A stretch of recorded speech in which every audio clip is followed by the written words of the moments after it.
Good morning students. In the last class we discussed about the surface chemistry. We discussed about the adsorption, absorption, the different types of adsorption, physioadsorption, chemisorption, and the factors affecting adsorption, and also the applications of adsorption we discussed in the last class. Today we will discuss about the colloidal state. We know already we discussed about your solution when two or more substances are homogeneously mixed, we are getting a solution. So a solution is a homogeneous mixture of two or more substances. Now when we are dissolving a solute in a solvent, we are getting the solution. Now depending upon the size of the solute particle, the solutions now can be divided into three categories. One is what true solution, other is what suspension, and third is what colloidal solution. Okay, so solution can be divided into depending on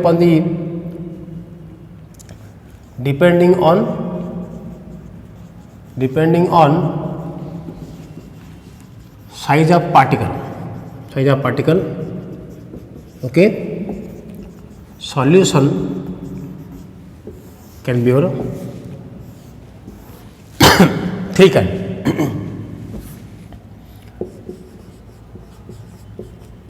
True solution, okay,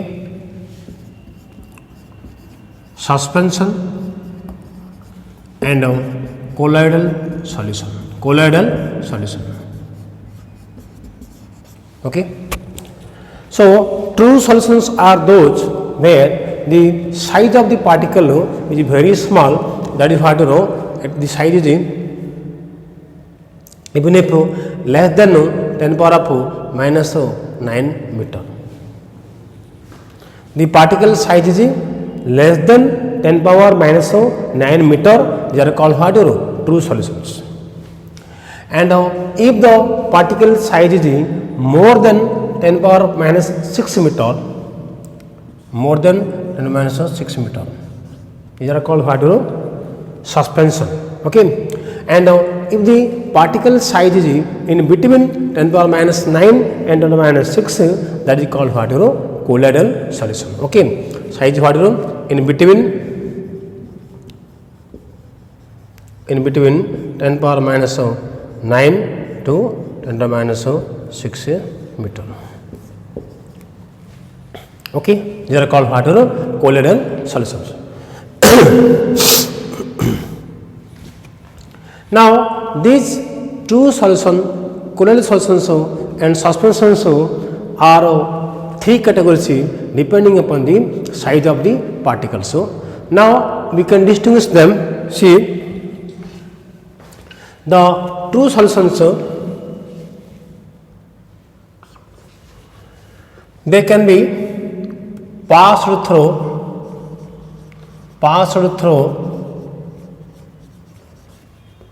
a membrane,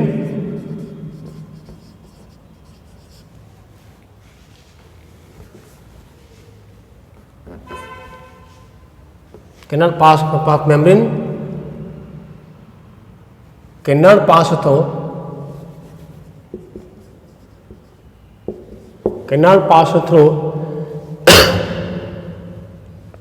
a membrane or even and filter paper.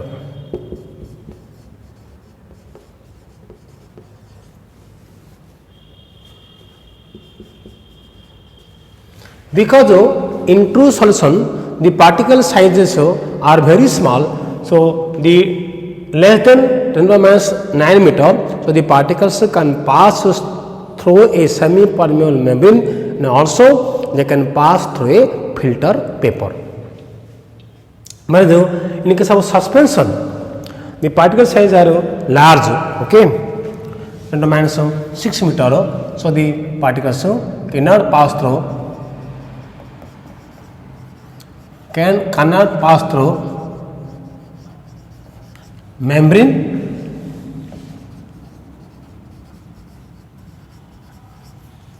or even a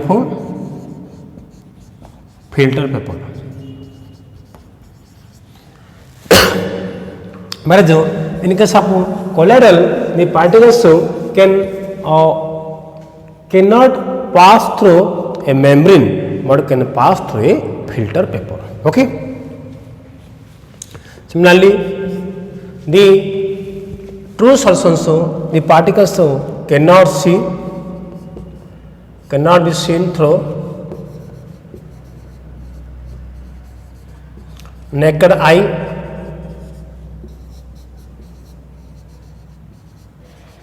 or even if through microscope, because the particles are very small. Because the particles are very small, the particles cannot be seen through naked eye, and also they cannot be seen through the powerful microscope. But in case of suspension, the particles are large, so they can be seen through the naked eye, and that means it can be seen through the microscope. But the colloidal solutions, because the particle size is in between this 10 to minus 9 to minus 6 meter, so they cannot be seen through naked eye, but can be seen through the powerful microscope. Okay.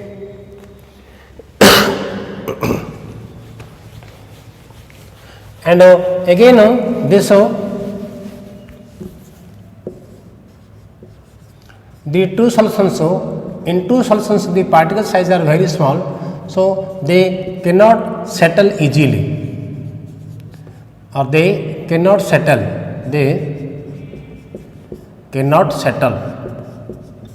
okay. But here in your suspension, can be settled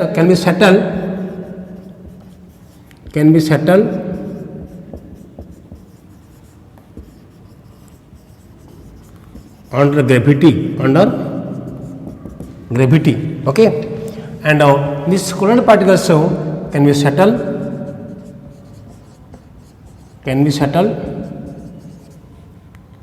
on transfusing.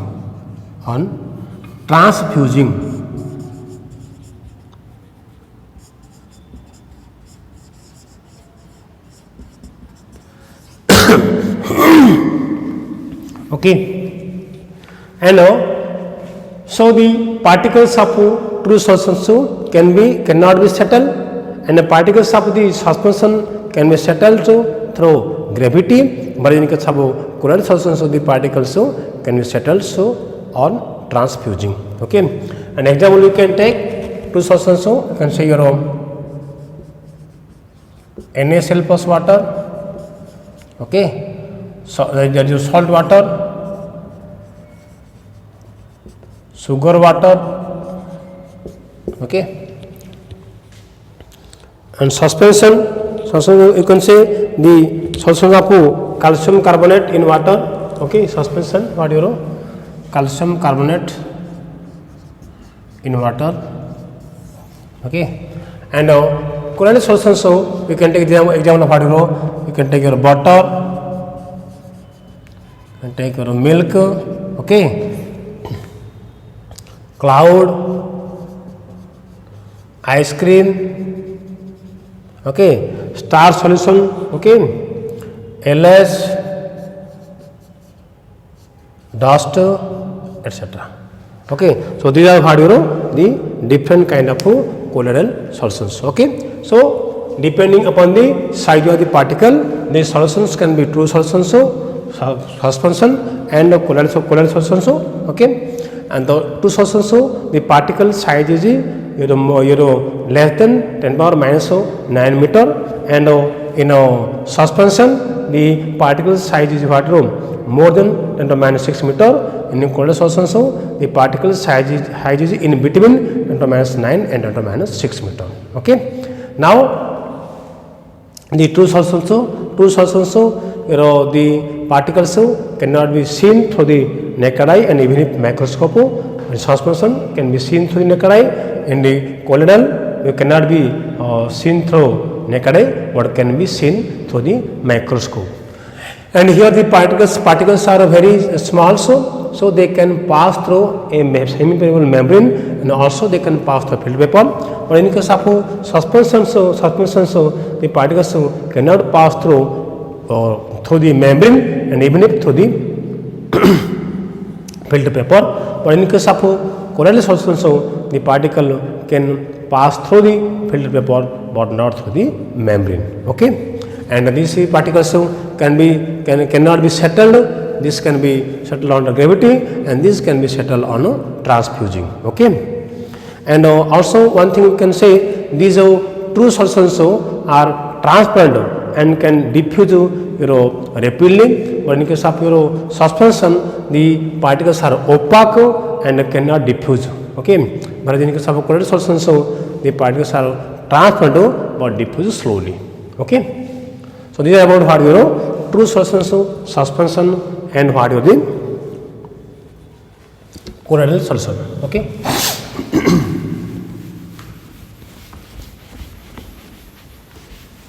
Now the next is what the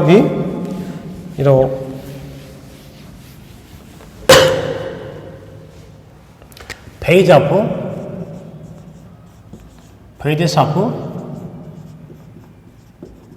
colloid. Phases of colloid.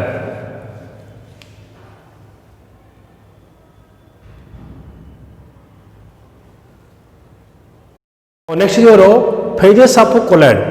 In a colloidal solution is also called as a colloid or a sol. In a colloidal solution, so we are having two phases. One is called what? Dispersed phase.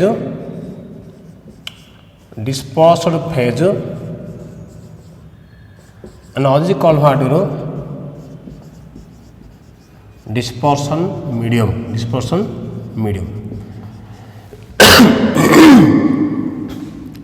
So in a dispersion medium, the dispersed phase is dispersed.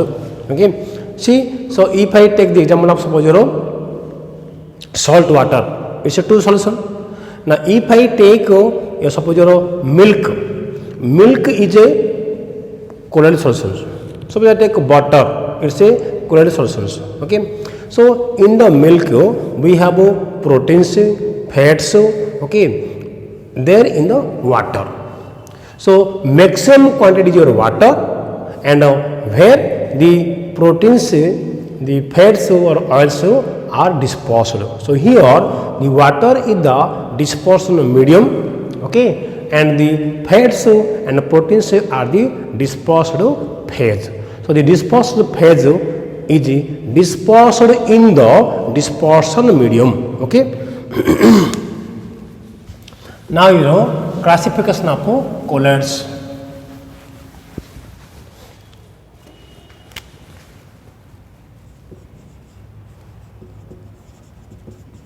Classification of colloids. So the colloids are classified on different heads. Okay. So for example, on the basis of appearance, on the basis of interaction of phases, and on the basis of charge,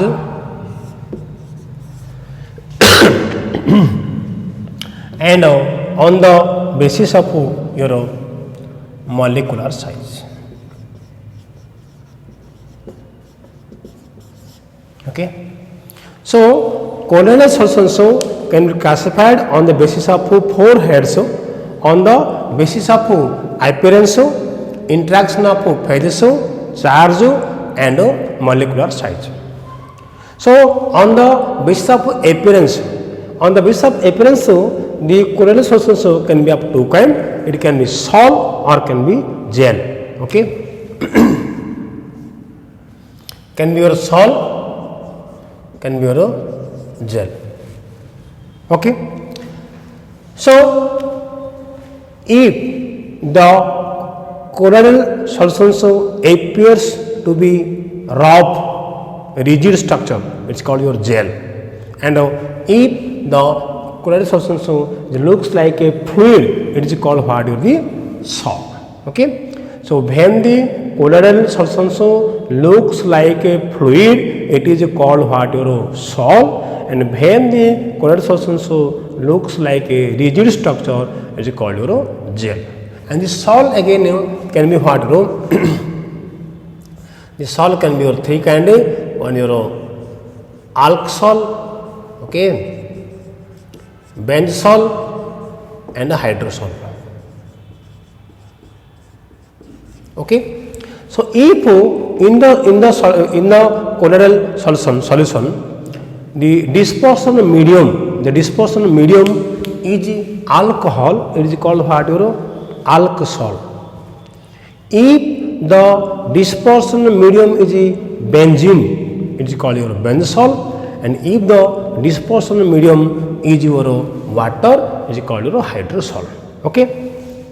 Now, depending upon the interaction of your phases, okay. So depending upon the interaction of phases, the colloidal solution can be of two kinds.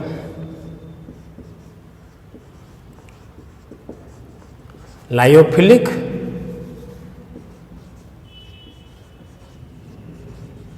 and lyophobic. Lyophilic and lyophobic. So philic means your loving, phobic means your hating. So lyophilic means what?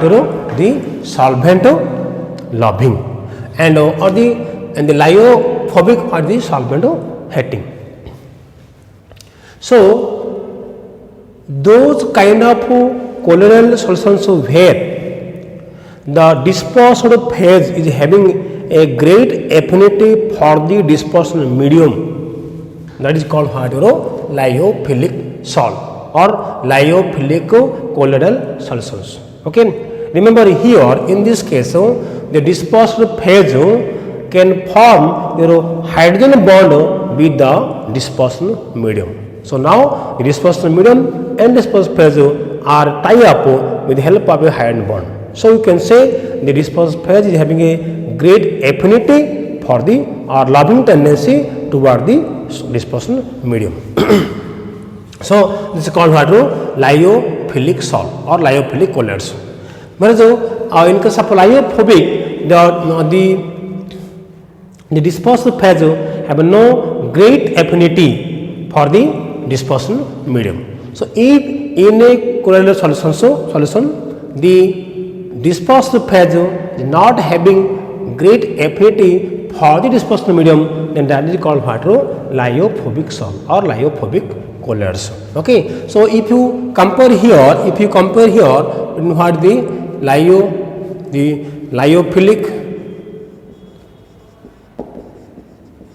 lyophilic and your lyophobic. Okay. So already I have told you in lyophilic the dispersed phase is having a great affinity for the dispersed medium, and here the dispersed phase is not having the great affinity for the dispersed medium. Okay. So here you can take the example lyophilic example. You can take your starch, okay, starch. You can take your gum. You can take your protein in water, okay, protein in water. But if you take for lyophobic, you can say your FeO3 in water, okay. You can say your silver in water. You can say gold in water. Okay, so gold salt, silver salt, all these are what? Lyophobic. So here the dispersed phase is not having a great tendency for the dispersed medium. But here in this case, starch solution, gum, protein solution, so here the dispersion phase is having great tendency for the dispersion medium. Okay. Now this lyophilic salts we can prepare directly by mixing the dispersion phase and the dispersion medium directly. But whereas lyophobic salts, to prepare the lyophobic salts, we have to adopt the special methods. Okay. And similarly, because the lyophilic salts we can directly prepare by adding the dispersion phase and dispersion medium. So these are what reversible, but these are what irreversible. The lyophobic are irreversible. Okay. And again, in case of lyophilic also, because the dispersion phase and dispersion medium are having a great tendency, they are forming a higher bond with each other. So what happens? So the lyophilics also are more stable, they are self-stabilized. Okay, but the lyophobic are less stable. Okay, so more stable,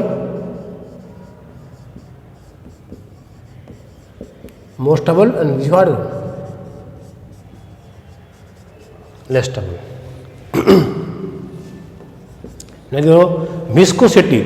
So when the lyophilic salts is being prepared, its viscosity becomes more than dispersion medium, because after the formation of the colloidal solution, so lyophilic salts, what happens? There occurs a higher bond between the dispersion phase and the dispersion medium. That's why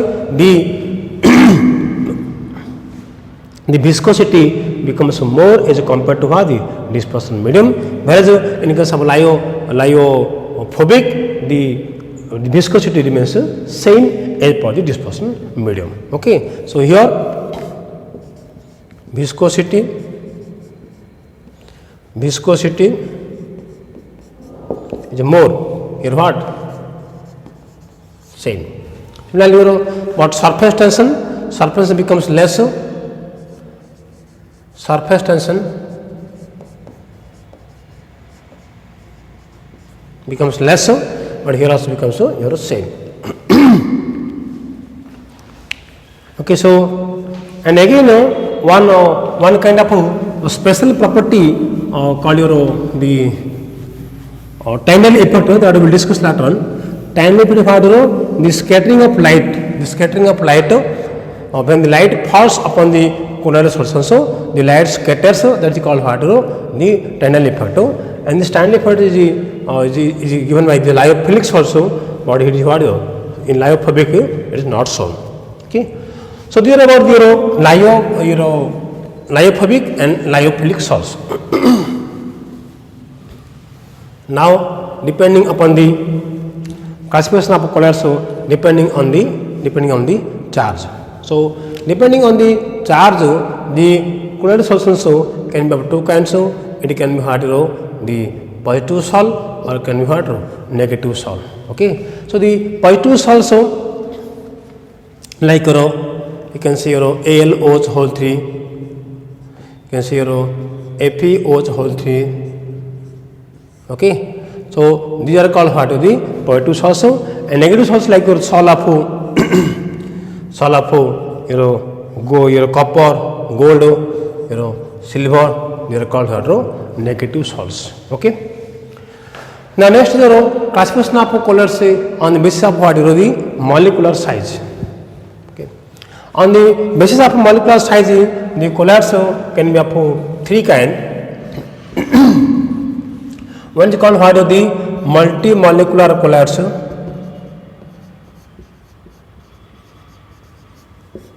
Multimolecular colloids. Other is called what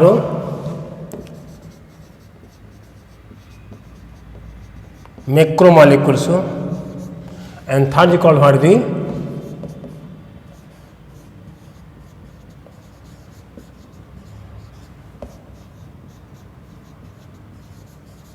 association colloids. Okay, so multimolecular, macromolecules, and the association colloids. So multimolecular colloids are those colloids where the colloidal particles are formed by the aggregation of large number of small particles. So when a large number of small particles are aggregate to form the particle of colloidal size, then that is called what, multimolecular colloids. Okay, for example, what is the sol of gold, sulfur, etc. Okay, and macromolecules are those where a large particles dissociate to form particles of colloidal size. That is called what, macromolecules. Okay, like protein solution, your starch solution, starch.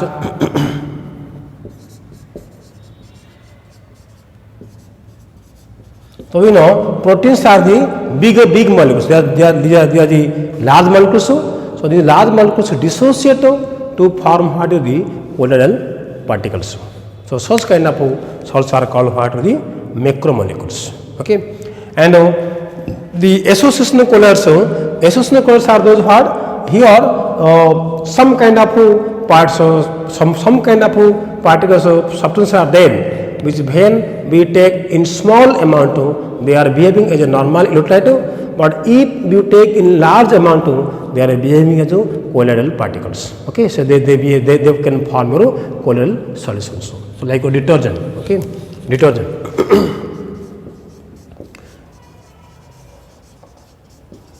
So detergents are what, the associational colloids. Okay, so multimolecular colloids are the colloids which are formed by the aggregation of a large number of small particles. Macromolecules are the colloids which are formed by the dissociation of a large particles, okay, into colloidal range, and associational colloids are those which are behaving in the colloid when a large concentration of the substance is taken. Okay, so this is about the classification of colloids.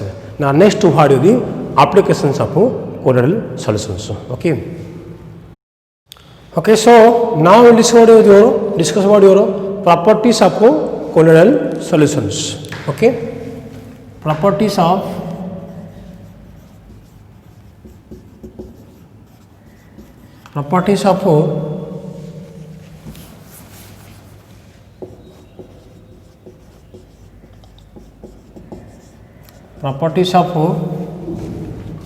colloidal solution.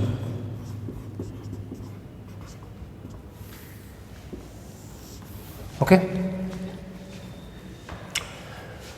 Now there are the many things are there, but the most important properties which we will need are what? Heterogeneity. Okay. Number 2 we have colligative property.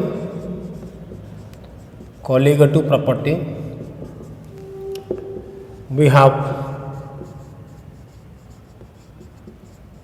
mechanical property.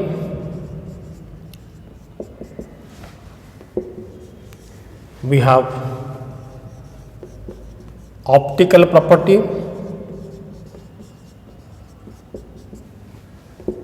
We have electrical property.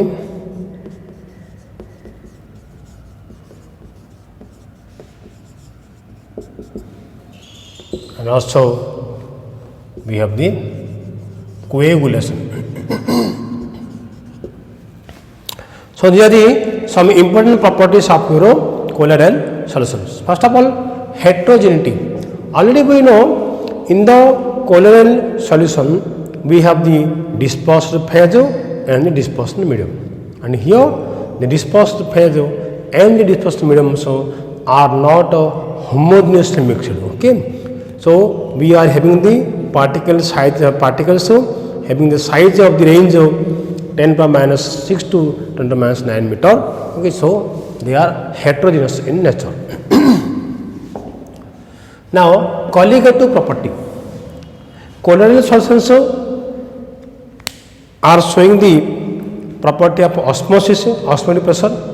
So osmotic pressure is shown by the colloidal solution, and already we know osmotic pressure depends upon the number of particles present in the solution.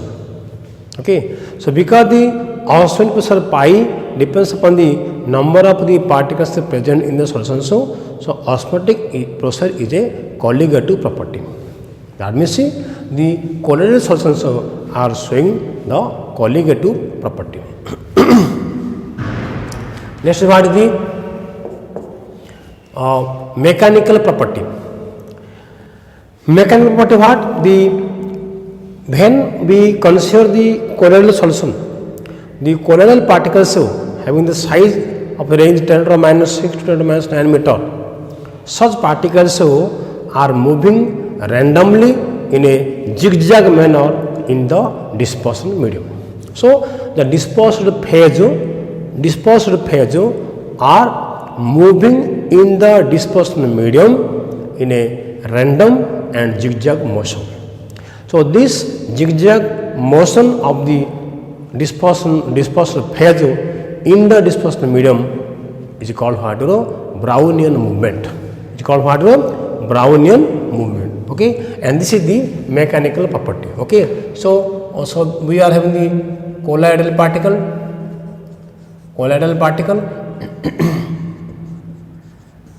Okay, and these particles can move in various directions. So you can write like this.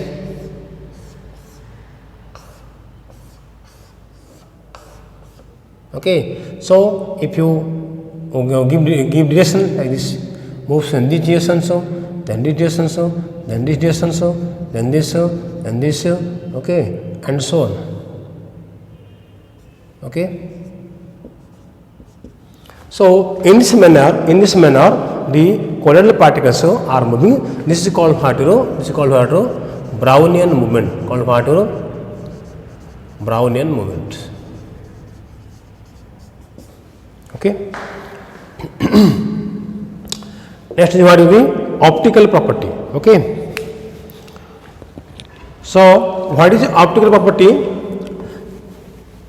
See, when light falls upon a colloidal solution, okay, when light is falling upon the colloidal solution, so it strikes the colloidal particles, and the light scatters that. Okay, and the scattering of light when it strikes on the colloidal particle is called what? Tyndall effect. That means the path of the light will be visible.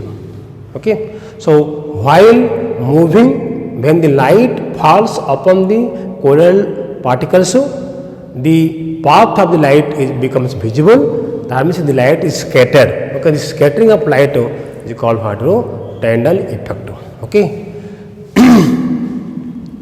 And because of this Tyndall effect, you know, the sky is looking blue because of the Tyndall effect. Okay, the sea water are looking blue due to what? The Tyndall effect. Okay, and the twinkling of stars is due to what? Due to Tyndall effect. Okay, that means when light is passing through the air is a colloidal solution. So when the light passing through the air, so it strikes there and it scatters, and this scattering is responsible for the looking up blue color of the sky and also the twinkling of the stars. Okay. Then electrical properties. See, in the colloidal solution, so we are having the colloidal particles. Okay, so in an electric field, the colloidal particles, it may be a positive source, it may be negative source. Okay, so the colloidal particles can migrate toward the oppositely charged electrode. Okay, so the migration of the dispersed phase, okay, towards the electrode is called what? Electrophoresis or cataphoresis. The same case also happens in case of dispersion medium, or the migration of dispersion medium in electric field is called here to electroosmosis. So we have what electrophoresis, we have electrophoresis, and we have what electroosmosis. Okay, so electrophoresis is the migration of the colloidal particles on the electric field, whereas electroosmosis is the migration of the dispersion medium on the electric field. Okay. Now next what is the coagulation? What is the coagulation? See, we are having the colloidal solutions that contain the colloidal particles. Now adding a certain kind of electrolyte, a certain amount of electrolyte, okay, so the colloidal particles can get precipitated. Okay, so the process of precipitation of the colloidal particles by the addition of a suitable electrolyte is called what? Coagulation. And the electrolyte which we will add, okay, is called what? A flocculating agent. Okay, a flocculating agent. So and this the process of precipitation it depends upon the what? The valency of the flocculating ion which we are adding. Okay, and if the valency of the flocculating ion is more, then the precipitation becomes more. Okay, so this is called what? Hardy's clause rule. Okay, called what?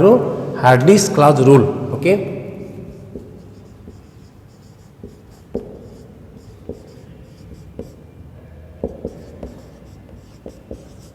So what says it here? More the valency of the flocculating ion added, more is the power of precipitation. Okay. Suppose if you are having a negative salt, suppose we are having a negative salt, and we have the suppose Al3 plus, suppose Mg2 plus, Na plus. So if you are having a negative salt and we are adding this flocculating ions, okay, Al3 plus, Mg plus, Na plus, then Al3 plus will cause more precipitation because here the valence is more. Okay. Similarly, if we have a Pi2 salt, then we have to find out the negative ions, and more the charge on negative ions, more will the cause of coagulation. Okay. So the precipitation depends upon the type of salt. If your type of salt is positive, if you have a Pi2 salt, then we have to add the negative ions. If you have a negative salt, then we have to add the Pi2 ions, so that there will be a mutual coagulation. Okay, the negative and the Pi2 ions will coagulate, will neutralize with each other. Okay, so for precipitating the negative salt, we can add the Pi2 electrolyte like Al3 plus, Mg2 plus, Na plus, and in this case, this will have a higher coagulating power. Similarly, if we have the Pi2 salts like FeOH3, LOH3, then we will use your negative salts. You can have sulfate ion, chloride ion, bromide ion, cyanide ion. Okay, so more the charge again there on the anion will cause your more coagulation. Okay. Now see, so when we are adding the electrolytes, now the colloidal solutions is getting precipitated. This is called coagulation. Now these coagulations can be prevented if a small amount of lyophilic salt is added there. If we have a small amount of lyophilic salt, then the coagulation of the colloidal solutions can be prevented. Okay, and the amount of and the lyophilic salt which we will add is called what? A protective colloid. Okay, so protective colloid will protect for the coagulation of the colloidal solutions. Okay, and the amount of protective colloids which will be added. Okay, so for prevention of coagulation of a gold salt, okay, of 10 ml, when 1 ml of 10% NaCl is added, is known as gold number. Okay, so gold number is the number which indicates that how much quantity of protective colloid we can add so that the coagulation of the solution salt can be protected, can be prevented. Okay, so this is about the properties of your colloidal solutions. Okay, now next is what preparation of colloidal solutions. Okay, preparation of colloidal solutions. Actually, the colloidal solutions can be prepared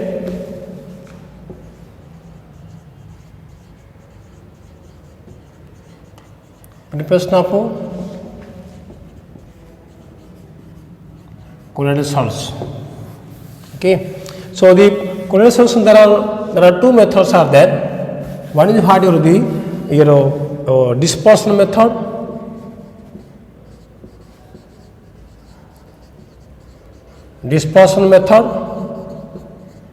and other is what the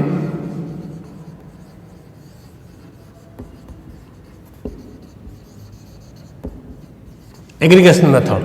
Okay.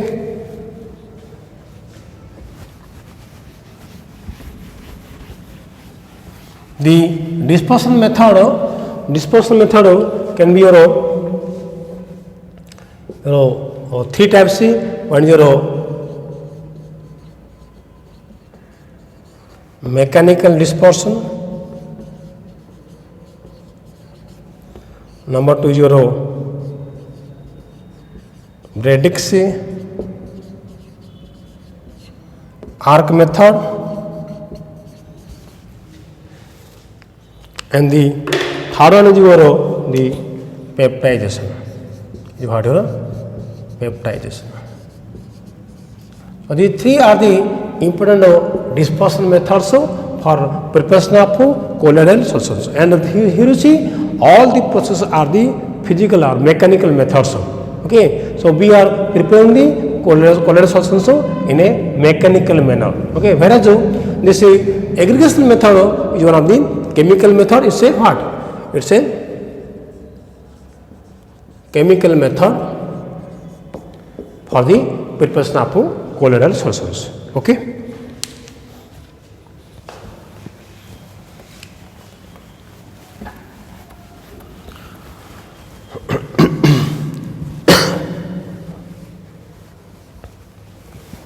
Now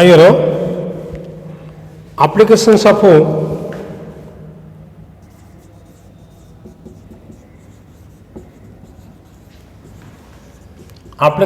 colloids. Okay, so colloidal systems are having many applications. Like the colloidal solutions can be applied in your food. We are using various kind of foods like our fruit jams, jellies, fruit juices are all are in the colloidal form.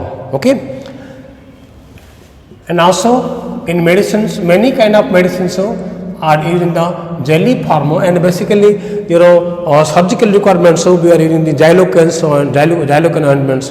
So these are the colloidal solutions. So different kind of ointments, all are the colloidal solution. Okay, and also number 3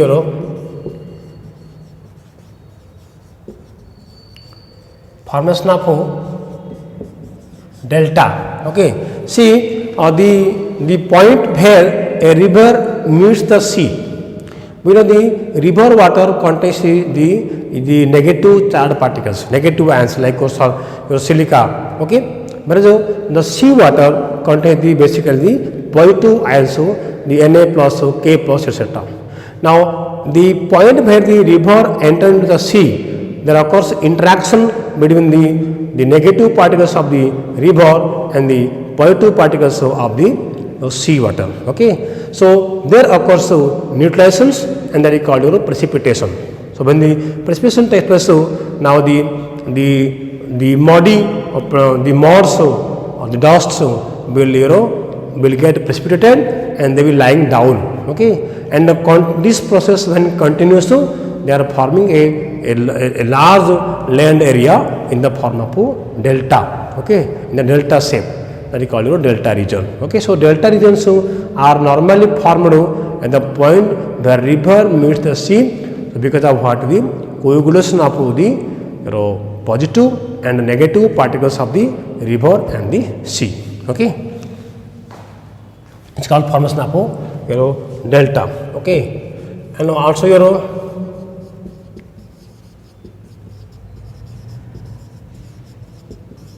artificial rain. So artificial rain also can be possible. So by throwing the charged sand particles to the cloud we are having a colloidal solution.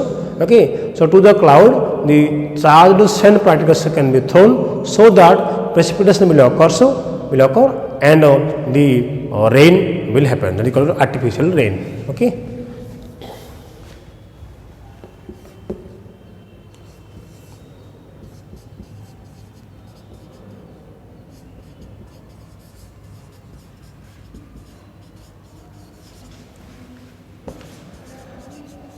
Cleansing action of soap and detergent.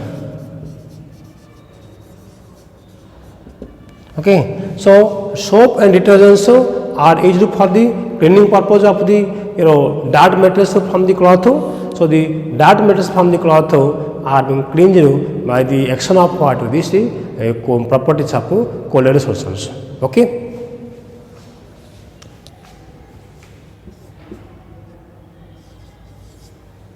So these are the different applications of what is the colloidal solutions.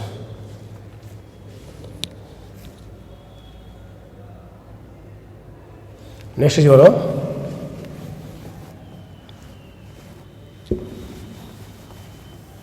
emulsion.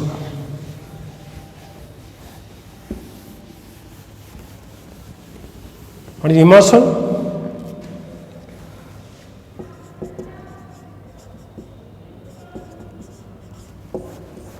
What is immersion? Immersion is what is the process. Immersion is the process where one liquid is disposed in another liquid. Okay. So when one liquid is immersed, disposed in another liquid, that is called what? Immersion. And this immersion is of what? Two types. Okay. Oil in water type and water in oil type. Okay, so OW, W. Okay, so when the oil in water, so when the water is disposed in medium and oil is disposed in phase, that is called oil in water type, and water in oil type where oil is the disposed in medium and water is the disposed phase, that is called what? The water in oil type of emulsion. Okay, and this emulsion can be stabilized by the use of emulsifying agent. So when and soap and detergent we can use as your emulsifying agent. So when emulsifying agents are added, the emulsions are getting strong. Okay. However, also we can separate the emulsions, that is called demulsification, right? So this is all about the colloidal solution. Okay. So next we will discuss your catalysis. Okay. Catalysis. We know what is a catalyst? What is a catalyst? A catalyst substance. A catalyst is a substance which can alter the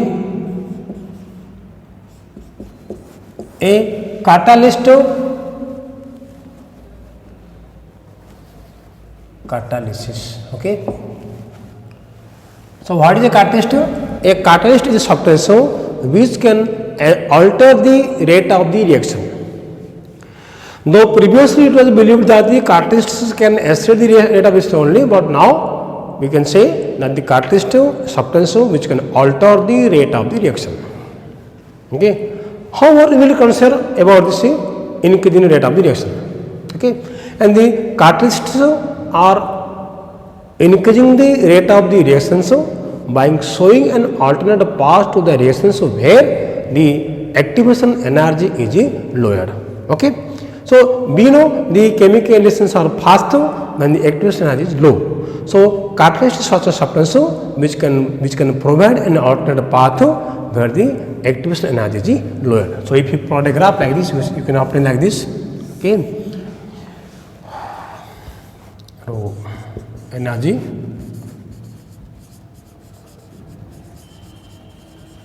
your progress of reaction,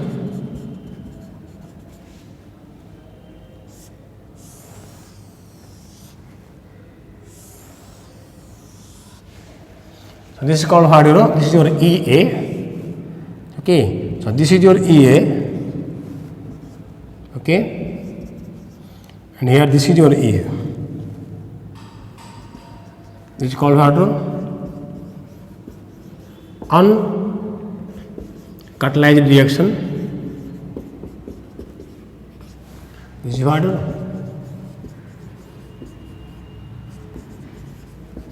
Catalyzed reaction. Okay. So when we use the catalyst, the activation energy is lowered. Okay, and this catalyst only. We need a small amount of catalyst to accelerate a reaction. Okay, and number two, the catalysts are never taking part in the chemical reaction. Okay, at the end of the reaction, the catalyst remains as usual.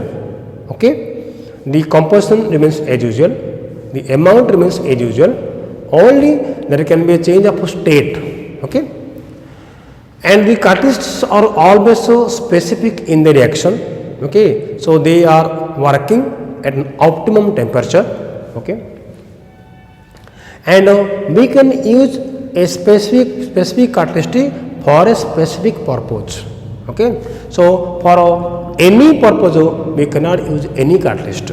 We will have a list of some important catalyst. Okay, now if the catalyst is increasing the rate of reaction, that is called what the positive catalyst, and if the catalyst is decreasing the rate of reaction, that is called what negative catalyst or inhibitor. Okay, and if in a catalytic reaction all the reactants, products and catalyst are in the same phase, that is called what homogeneous catalytic reactions or homogeneous catalysis. And when we have the reactants, products and the catalysts all are not in the same phase, that is called what heterogeneous catalysis. Okay. Now the catalyst can be so the catalyst can be positive catalyst, can be negative, and also we can have the auto catalysis. Sometimes in a chemical reaction, the products form itself can accelerate the rate of reaction. That is called what auto catalytic reactions. For example, if you go for hydrolysis of ester in acidic medium, here the acid is used as a catalyst. Now when the hydrolysis process will go on, acetic acid will form, and that acetic acid can again catalyze the reaction. This is called as a auto catalytic reactions. And for the catalytic reactions, we are using some catalytic promoters. So catalytic promoters are those who can enhance the activity of the catalyst. Okay, for example, if you are preparing ammonia from N2N-H2, okay, we are using Fe as a catalyst, and then you can use molybdenum as the catalytic promoter. Similarly, sometimes we use the substances which can poison the catalyst, that is called catalytic poison. So catalytic poisons are those who can decrease the rate of who can decrease the activity of the catalyst. Okay, and for example, when we are going for Rosenbaum reaction, okay, so when we are preparing the aldehydes from the acetic products, we are using the PDBS for the catalyst and promoter, and we are using sulfur, okay, or quinoline as the catalytic poison. Okay, and so negative catalysts are the catalysts which can inhibit the rate of the reaction, whereas the catalytic poison are the substances which can inhibit the activity of the catalyst. Okay, so these are the different kind of and also we have the enzyme catalysis.